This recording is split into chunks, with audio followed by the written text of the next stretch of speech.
we have our second guest, who pretty much just flew in from Australia to be here. There was a panic yesterday because Paddy put up on his stories that he was delayed in Kuala Lumpur, and I was on Google Maps trying to work out, where is Kuala Lumpur? I hadn't a clue. Then I realised it was on the other side of the world and started panicking. And I think the fact that nine people out of 10 would have cancelled today's show, bearing in mind they've just came off a full day of travelling. Paddy has came here for this, and please, a very warm round of applause for Paddy McDonnell.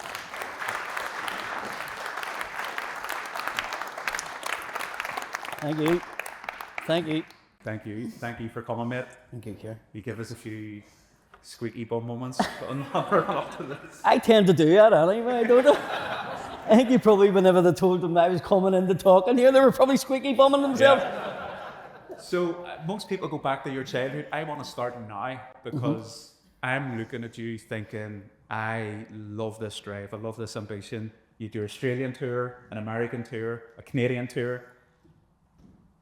What's that like, travelling the world as a working class lad from Belfast on the world stage? It's lonely, is the first thing you'll say, because people go, oh, it's glamorous, Paddy, look at the glamour you're having. And I'm going, come and do it with me, because I've brought a couple of people on it and they're like, that's too much. It's too much madness, but for me, it's what you have to do. But sometimes you be sitting on a train or a plane somewhere and you're thinking about it, that you've just performed, like in Australia, 300, 400 people, which doesn't sound like a lot, but I'm from, as you said, West Belfast. I mean, there's no reason why I should be over there telling jokes about driving a black taxi up and down the Falls Road or doing things like that. But I think it's just the fact that people can relate to it. And I'm real. I'm just working class. I mean, do they get it? There's an Australian man sitting in the audience. No, but we take their money here, and that's the important thing. It's such a big country. There'll be new ones next year. We don't have to worry about that. They actually do. They actually do, and the reason being is because we have went everywhere in the world, and we're untapped because we didn't try to aspire to be there. We didn't try, and we would have went to these countries to become, working on building sites or work in hospitals and do stuff like that. But there's never been people of different talents, like telling jokes or musicians or whatever, getting out there, and we're really, you've no idea what people don't understand. Wherever we go in the world, they know who we are, and they know us for the wrong reasons. They do know us for the wrong reasons, but they're really interested in us, and they love the fact of who we are and the way we are. And we actually are quite good at things we do, whether you look at the acting world or you look at stuff like that. We're brilliant at what we do. Like, one of the best things we have is we're really brilliant at faking. You look at Carl Frampton, and I say this all around the world, if they made drinking an Olympic sport, we'd be fucking up there with the Americans. Which is another thing when we go to the other side of the world and you go to Australia, like, you think you're on your holidays. All I done was drink like a skinhead for a week. It was insane. I was going, I don't know how you do it here. Like, you have to drive and go to work in the morning. Like, everybody drinks a drink. And I don't want to hear it. Do you know what I mean? But it's amazing. It's pinch me moments sometimes. I'd say so. I also get imposter syndrome as well. Really? Which people don't understand, and I've had to explain to a few people about it. There is times where I'm sitting there going, is this happening? Is it a simulation? Am I experiencing it? And then you have doubt in your mind. I have doubt as well, because being a comedian isn't as easy as you think. And I'm not sitting here trying to make myself out to be brilliant for what I do, but you have to be continuously new and more and more. And it's a game you can't clock. No matter what you do, there's always more to do and more places to see and bigger to be. And the main thing for me is just keeping fresh every year and having a new show and getting the material out. It's funny you say that. The first time I went to see you live was a smaller gig in Antrim, like Antrim Courthouse, I think it was, a couple of years ago. Which isn't the first court I've been in. I'm probably not the fucking last. I, as a public speaker, I remember watching you, like, not even talking about the jokes of the comedy, but thinking, he's standing up in front of 100 people and has to read the crowd. But then you also have the added curveballs of people shouting out and hecklers. And when I go and speak, people have to listen. When you go and speak, people have to laugh. Like, that's pressure in itself to try and make people react a certain way. Do you know what I mean? I remember watching you thinking that's a skill which you want to kind of now take you back Where did you get the inspiration from? I remember one quote you said, I come from a long lineage of West Belfast storytellers. Give us an overview of some of the characters that you kind of remember from your childhood and go, I take inspiration from them, whether they were rockets or whether they were just characters. I just think working class, the way life was back then, we all lived within the area that you were in, and you didn't really venture very far. And if you did go somewhere, you went to your granny's on like a Thursday night, or you went to your other granny's on a Saturday night, right? And I didn't realise that you were doing that because your mum and dad were out doing other things, right? But you had all these people, and I was just lucky that my granny McDonnell, which, by the way, a lot of people don't know, my dad was adopted and originally came from Clayland in Tyrone, and I done the DNA, and it turns out that I'm fucking related to the whole town, right? And his grandfather was actually a guy called Barney O'Neill, who was actually voted the biggest storyteller in Ireland. Right. He kept monkeys out of Is this a true story? This is 100%, right? It kept, and that's what fucking people say to me all the time about my life. And it's great now that I have a phone that I can show that I'm fucking walking along the motorway in Kuala Lumpur fucking yesterday. Because people will not believe you. And but he turned out that Barney O'Neill, he was a storyteller, and they brought him all over Ireland. He was a wee man with glasses. Never got to see any footage of him now, it's all previous to that. But he kept monkeys, he bought the doctor's surgery in the middle of the thing, and this was my dad's family, and I was going, Jesus Christ, that's mad, that I'm related to him. And then another guy, O'Neill, contacted me, and he was like, I've wrote a book, I'm a successful businessman over in England, do paracrete and stuff like that, you're my cousin. And I was like, right, this is insane. And he's like, here's the people who we're related to. And he says, it's really mental that you've come into our lives and told us, and now we know we're connected because Peter Kay is our cousin. And I was like, fuck, well, that explains it. Like, you know, so you've Peter Kay, you've Barney O'Neill, and then my granddad, my mummy said, Paddy Keelty and my granddad, like Paddy Keelty's dad and my granddad were first cousins. So no matter where you go, there seems to have been that storytelling, comedy. But my families were like that, like my grannies, my granddads, it was all stories and everybody sitting in the house talking and telling stories. And I remember in primary school, my headmaster was a wee man called Alan on the Falls Road.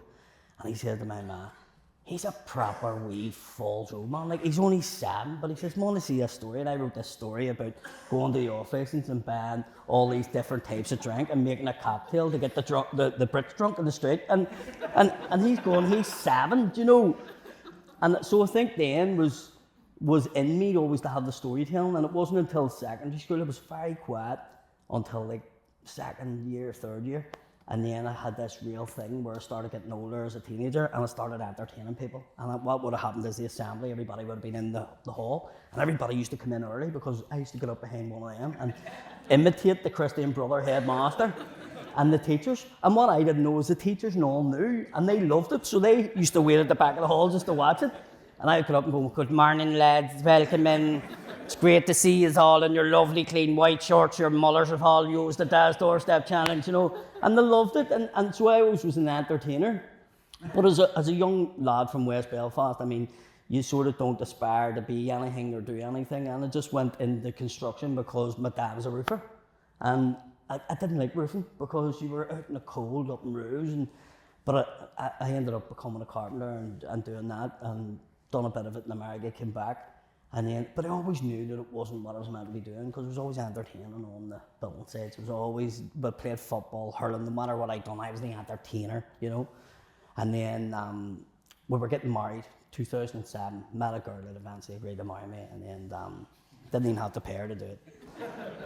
And I put on loads of weight, and she said to me, why are you putting on loads of weight when people's getting married? They try and lose weight. And I went, because I've been working in people's houses my whole life, and when you go in and you see the photo on the wall of a girl in a wedding dress and the fella, you normally look at it and go to them, who are they? And they go, oh, that was us. So I says, whereas if I do that, I'm really fat.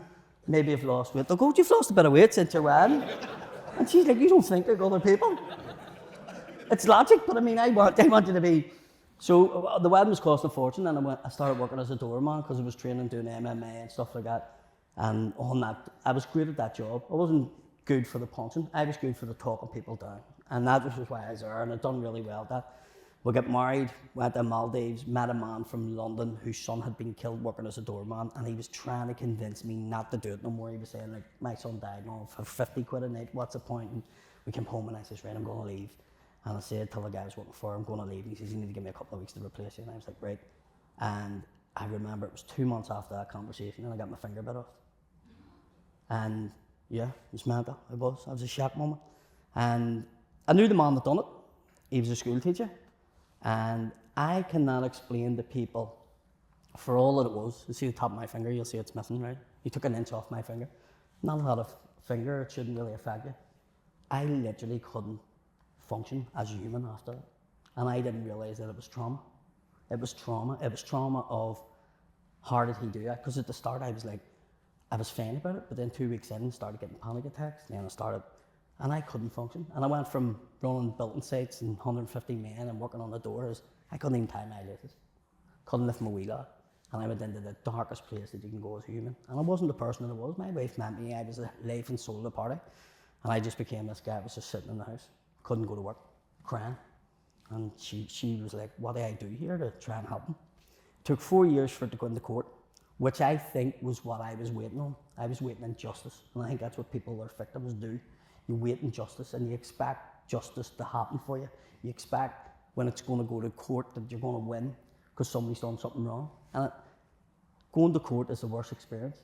No matter who you are, the victim or whatever, it's not a nice experience because it's a game where they're trying to get somebody off who's done something on you, and you're witnessing people who's standing up for you getting tore apart. Like there was a disabled woman that wasn't drinking that night and she turned her car to look for my finger and they made it out like she was a junkie because of the drugs that she was on for her disability. It was insane and I hated the process of it.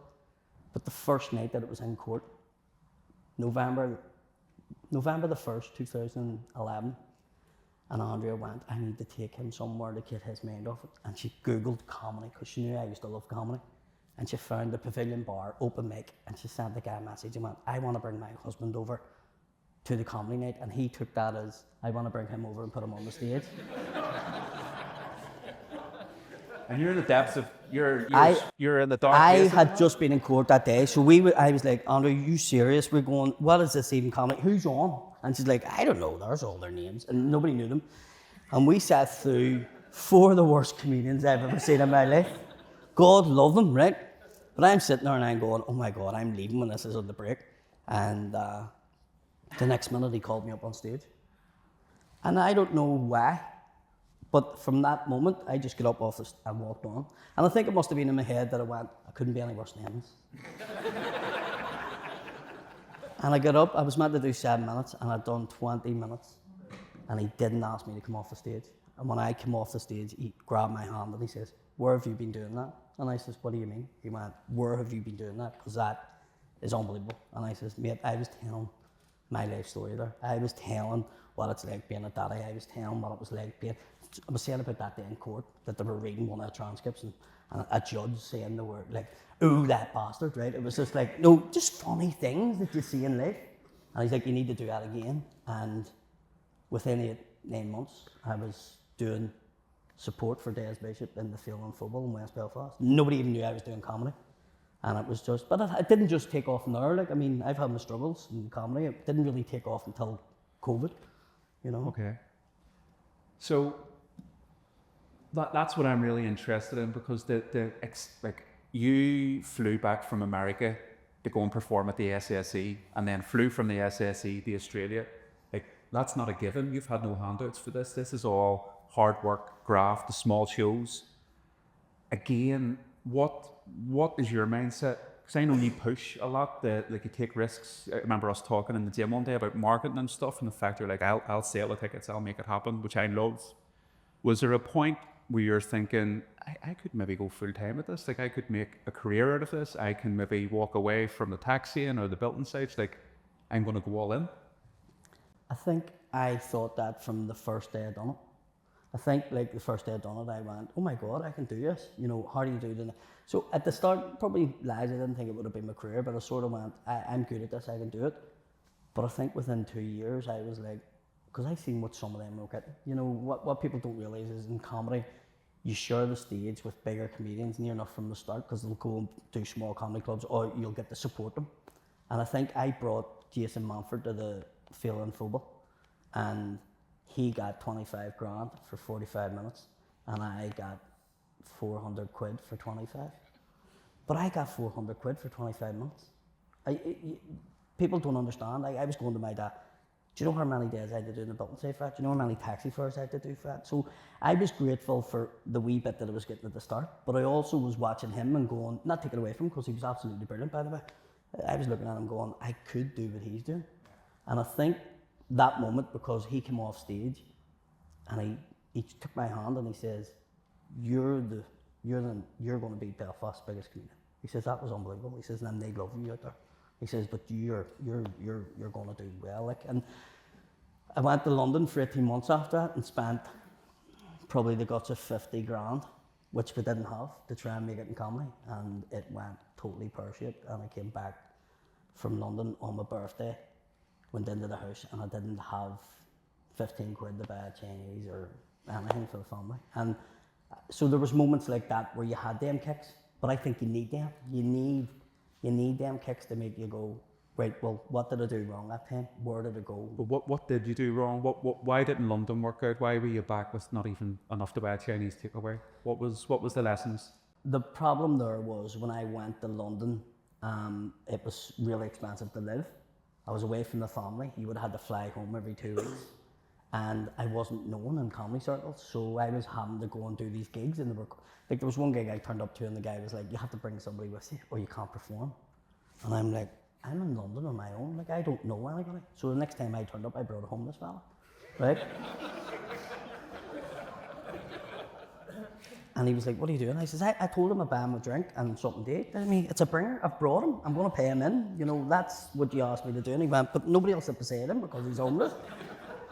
You know, so it was like, I always try to find solutions. I didn't want to stop doing comedy, so I was at the wrong time. I think I was at the wrong time of my comedy career when I went to London.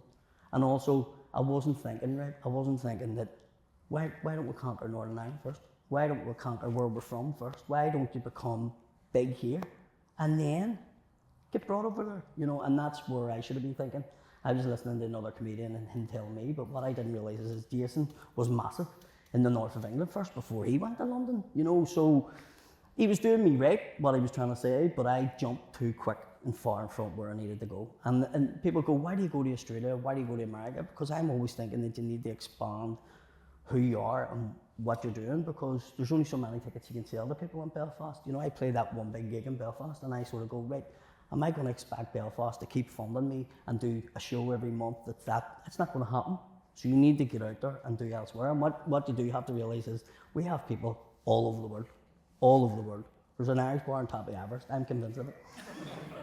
And so I'm just trying to get out there and just expand me, mostly to play for people from here, but also to let people see who we are and what we're about. And they love it. They absolutely love the madness of it all. You said about conquering Northern Ireland. We went to the Lewis Crocker and Donovan fight at Windsor Park, and I've been out on nights out in different events with high profile people. I have never seen anyone get tortured as much from... But I owe Damon's money. That was... shouting out the stadium, Paddy! It was crazy. Do you know what? And I'm just not... it's part of my job. You so were in your element, you were people are like, I would stand and talk to anybody. Do you know what? That's just being me. And they go, does this not annoy you? And I'm like, no. Do you know who it annoys? My wife has to bring people to events because she's not, I'm going to be away, standing with people talking, and I give everybody the time that I can because I'm very thankful that people even want to give me 5 minutes. But the first time that happened to me, it was really insane because I didn't realise what had happened. But during COVID, everybody was sitting in their houses watching videos, and I had a video that was on 200 views before COVID, struggling to sell 150 tickets in a gig in the Limelight. And during COVID, everybody started watching my videos, and one video overnight went to 1.5 million. And I got up the next morning, my phone was blah, blah, blah, blah, and... Was that the Four Brands one? I don't know, no, it wasn't even. It might have been the one me throwing your man out of the spar with mincemeat, I don't know. But it was, and it was just insane. And then when events started opening up, and you could go, I remember you could go and have, there was a place in St. Anne's Square, and it was an Indian, and the guy got these glass pods. And me and her were sitting in the glass pod having something to eat, and these three fellas were carrying another fella through the thing, and I'm looking at them and she's going, what are you looking at? And I'm going, they know a bar's open. Because that's not drunk at a party drunk, that's like, we've been in a bar drunk. So I'm looking at the phone, And as we get closer, they started cheering and they went, "There's your mom in the video." And I was like, "Well, what about you?" And they came round to the thing, and we Indian guys like, "No, we can't have it." I mean, they're not with us. And they says, "Can we get a picture?" And I'm like, "Why do you want a picture?" And they were like, "What do you mean, why? Everybody, look, our WhatsApp group, it's all your videos. We're going to get it and put it." Me, right, okay. So I stood up, and they sat the drunk fella down in my seat. And I stood up and got a photograph, and I turned back, and he was eating my dinner. And I went, "What are you doing?" He says, "What are you doing?" I said, You're eating my dinner." And he went, "Well, I'm the one sitting there." So he just woke up and there's a thing, you know. And that was the first time. My older kids struggle with it. They struggle with it because they didn't have any of that growing up. Where my two younger kids, the one at 8 and the one at 7, go, "Do you want me to take it?" You know, they just think it's part of their life. So it's insane. And it does, it's mad that they are so popular for telling jokes. But it's absolutely great as well. The comedy scene has flourished here. It's been a real Northern Ireland success thing. Like all your mates, like with the podcast, Shane, yourself, what I love about it from the outside looking in is all really seem to collaborate, support each other. It's almost like a bunch of mates that are doing well, which is really good. We didn't have a comedy scene. We would put gigs on in bars, like Shane would put a gig on in Hollywood. I tried to not put it on in West Belfast because I know what they're like. Do you know what I mean? You're more popular in East Belfast. What did you say? Whenever I first started, I mean, all the gigs that I'd done was in either Rathcoole, East Belfast, you know. And I genuinely back then thought they were bringing me into them areas to go see that's what they're like. Do you know what I mean? But a friend of mine, I'm very friendly with this man. He was one of the top paramilitaries in the north here for UDA, and we've got really friendly. And he's like, "Paddy, we bring you into the place, you sell out, and they love you." And he says that I think what they love about you is you don't hate anything. You never ever turn around and say you're not something. You just say where you're from and what it's like growing up. He says, and they all connect to you. And you mightn't support the same football team as you, but they support their football team the way you support yours. And you're a family man and you're this and that and the other. He says, and I think that's what they love about you is the fact that you don't hate anything. You are what you are, but they can relate. They're like, "Oh, I do that. You know, I do that with my kids." And I think that's the one thing in this country that's changed. And I've had a lot of support from the other side of the community. And Saturday night, I'm doing my 4th Linfield testimonial dinner. And I'm the one person they ask to do the dinner every time. And I don't support them. I'm a Clinville fan. And it's just, you go in and you just do your stuff and you all get the photographs and there's never a bad word said. And it's just, I love that part of it. I love that if I sit and think about it, like I do the podcast with Willie Thompson from East Belfast, and I tell him that's the bit I love the most is the fact that I have fans in places that you normally wouldn't have, and it's starting to change, and I think it's great. And the comedy scene has done wonders for that because we didn't have a scene and we created it, and that's why there's so many of us that are good at what we do because we've been playing the same audiences, so you always changed it up, and we all have our own style.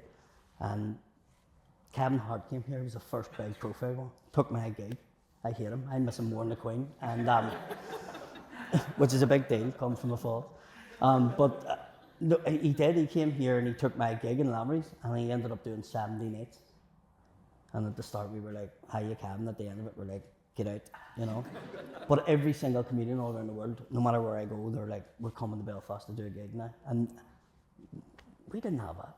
You know, it's a big night out now for people. Like it's an experience to go out and like laughter's medicine in itself. If you're stressed, or you're down, like go out and have a belly laugh is so good. Saved my life. Comedy saved my life, and it's my career. But I mean, it's literally saved my life. If I hadn't have found that one thing, and it's my kids. I'm looking at my kids and the different things that they do, and I try them in everything to try and find that thing that they love. You know, my wee girl loves ballet. She's terrible at it, but I push in it because she loves it. You know, I will push it. Hopefully, maybe she'll change, but she absolutely loves it. And I'm like, I'm not going to take that away from her. Don't stop them doing something that they love, and don't try and push them into something that you. I was a great hurler. My son was a good hurler, and I tried to push him into it because he's not great with like team sports. He's very self-imploding and stuff. But I tried to push him in it, and I shouldn't have done it because it made him hate it. Do you know what I mean? So don't. If you find something you love, do it.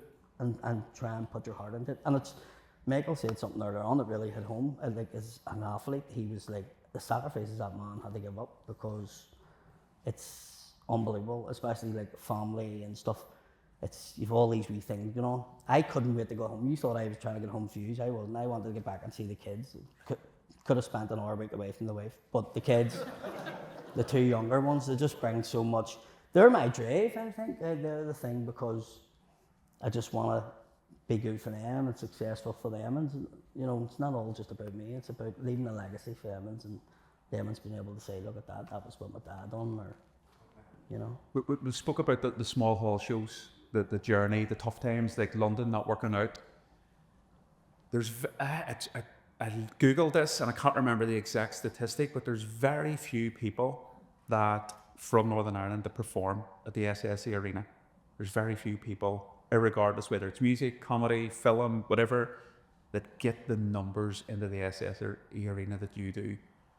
What does it feel like? Like, what's this? There's bound to be a sense of pride. It's like, this is my city and people are coming out to support me from all walks of life. Like, how do you even process that? What's it like standing out on the stage and just seeing thousands of people in front of you for you? The first time I done it, it was my birthday. And the date came up and it was like, do you want to do the 12th of May? And I went, yep. And my manager was like, is that not your birthday? And I went, yeah. And he went, for your first time in the SSE, you're going to... And I went, every one of my big birthdays, 40th, COVID, couldn't go to Ibiza, raging, right? 30, in jail, so couldn't go to Ibiza. 21, it wasn't great. They didn't have the party I wanted. 18, so all them birthdays, they didn't have a great time. And I went, this one's for me. My biggest show. And everybody was like, you're going to hate it because you're very good in wee small rooms and this is a big room. And when I done the Waterfront Hall, I cried on stage, literally cried, like 2,000 people in your city, and they put me up against Kevin Bridges in the SSE, and I was going, that in that sale, sold out quicker than him. I was like, unbelievable. And when I walked out, all the people went, oh, and you're like, whoa, you know. I'd done big crowds. I played 7,000 with Frankie Boy, but that was for him, it wasn't for me. I was on the bill, but he was the big name. Whereas see, when you do it for yourself, you're just like, unbelievable. And I had one of them moments of standing on stage, and I've said this to the audience, and not many comedians will do it. I just thanks to every one of you for coming out, because you're coming out tonight, you want to laugh, you want to break away from the norm, and you're going to watch this idiot on stage, and fair play to you for spending your money to do that. When I went on the SSE, no words could describe it. I genuinely couldn't. I just walked out and I was just like, oof, and I was like, I thought the Waterfront, but this was like, and my audience, people go to me, what's your audience like, Paddy? I'm the darts of comedy. My shows are right? There's a DJ on before me, you give in to it because, but out the back of the SSE, a lot of people don't know that, they have this wall of fame and it goes right back from it opened. And like I've been on it 5 times now, but the first plaque that went up, there's me, Snoop Dogg, Elton John. And Mount Rushmore. And I'm like, that's insane. It was that bit when you go Snoop Dogg, Elton John, you know, not a sandwich you want to be in the middle of, but. And I think that it's that moment. So I think anybody when they're successful, it's being humble, not forgetting where you come from. You know, people see, like, I'll give you an idea. I was at 9:15 in a pair of slippers, in a jacket and a pair of pajama bottoms getting dropped off at the shop at the top of Suffolk Road. And a fella from there, he was delivering to the shop and he rubbed his eyes and went, are you really Paddy McDonnell? And I went, yes. And he went, in slippers? And I went, it's West Belfast, fuck up. We run out of gas. I mean, it's just them wee things. People think you're just who you are, and just be humble, but also forget about this whole stigma that we aren't worth much here. We're worth a hell of a lot more, and people don't realize on the world scene, like, what people are looking in here, and they can't believe it. They can't believe how good we are. We're very talented for a small place. Medical, actors, sports people. We're thriving. We have this something about us. We're really special, and I think that's all the people. Because when you speak to tourists that come here, oh my God, I was in Belfast. They're so friendly. They're so nice. You speak to people in the tourist industry, they're starting to move away from Dublin, and they're bringing them here because we have something. We're compact. We're a lovely city, and have so much to offer. And they get a better night out. You go down into Belfast now, Duke of York, in and around that area, on a Saturday night, and it's unbelievable. And I love it. Well, I think that's just the perfect note to end us on. The reason I believe, much to your point, the reason you're on the world stage is because you're world class. It was an absolute privilege to have you here, Paddy. Thank you for joining us, and please, warm round of applause for Paddy McDonnell.